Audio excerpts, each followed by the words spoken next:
probably your general overview from where you sit as a parent. Maybe let's start from there. How do you have trust and faith in the education system in Kenya? Yes and no. Yes, because I passed through it. Yes. And here I am. And no, because the way we are going, yes, I don't think it's where we are supposed to be or the way we are supposed to be going. Correct. Yeah.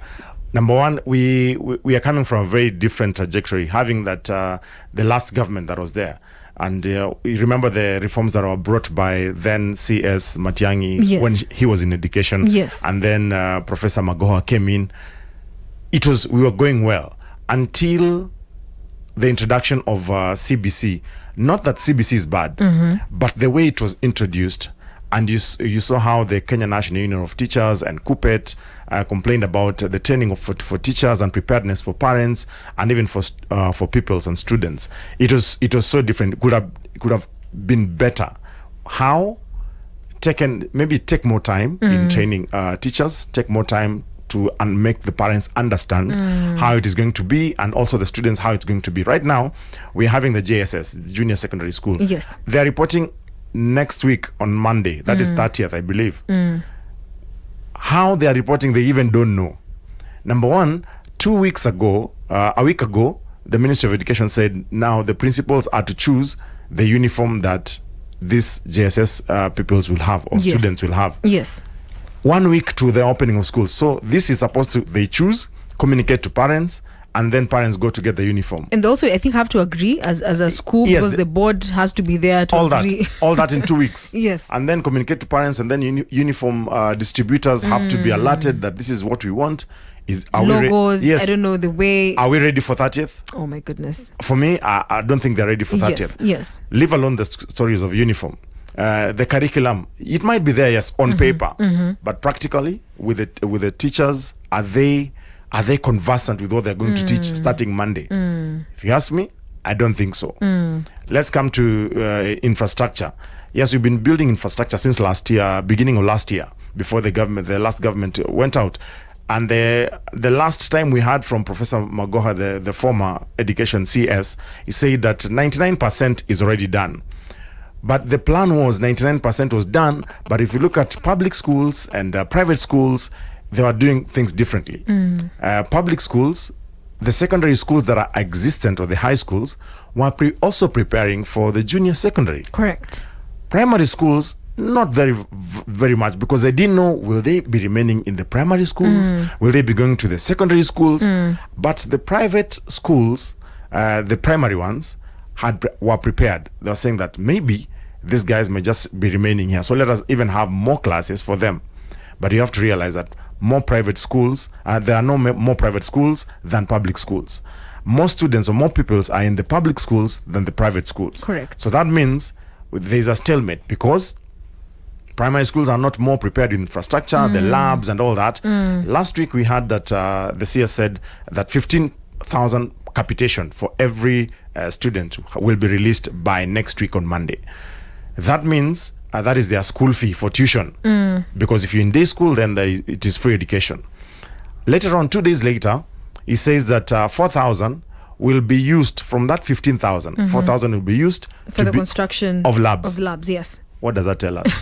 The labs are not ready. They're not ready, so that means that we're not ready to have J.S.S in primary schools. In primary schools. Oh my goodness. So how is that going to be done? So it is, CBC is good.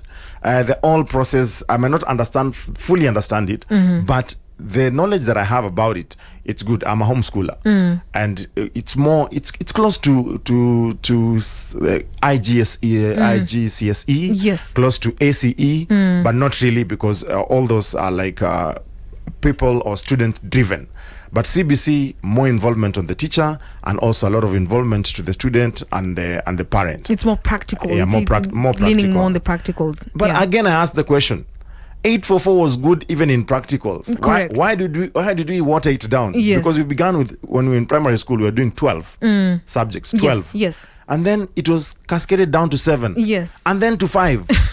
It means it was just watered down. Yeah. If you ask any education expert, will tell you that this CBC was just the 844, the original 844, if it could have been put into practice, practically, we are doing woodwork, we are doing metalwork. Before, because yes. I remember I was sharing with Kina Alex when I shouldn't have mini because shule gani, but we used to do agriculture and arts and craft. Yes, we are doing music, we are doing metalwork. You ungeenda shule na unapiga randa. Yes. In primary school. Right now, they don't even know what a randa is.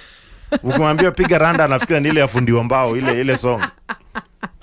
That's oh my goodness. So maybe what we should have done was just to improve 844, because 844 was working, only that now it was maybe leaning more on whatever you get on KCPE. That's, you're given, you're measured according to what you got there. That is what would have improved. Ask a child right now, even a 14-year-old, what a dovetail in woodwork means. They don't know that joint.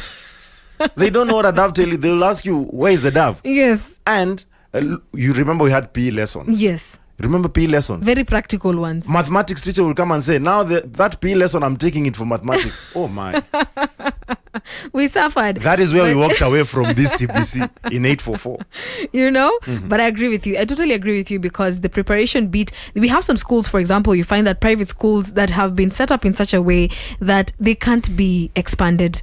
Like for example, you find that the schools within the estates, that school cannot be expanded at it tuongeze lab, tuongeze library. It's very hard for us to start, increasing this infrastructure in school, because I believe our schools were not set up like that. Unfortunately. And if I've visited one or two or three, in closing, I visited some of the primary schools when they opened. What they're doing is, the football and the sports grounds, what they had.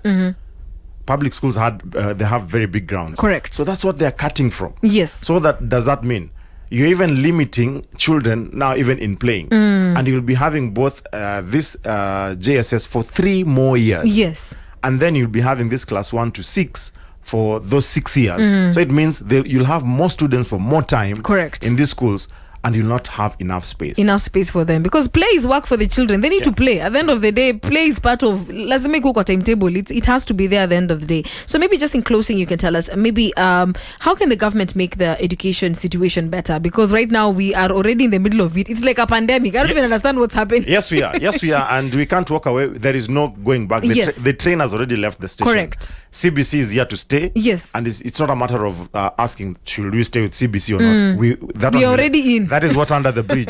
We have to move on. Yes. And the interesting thing is that, yes, government is committed on paper.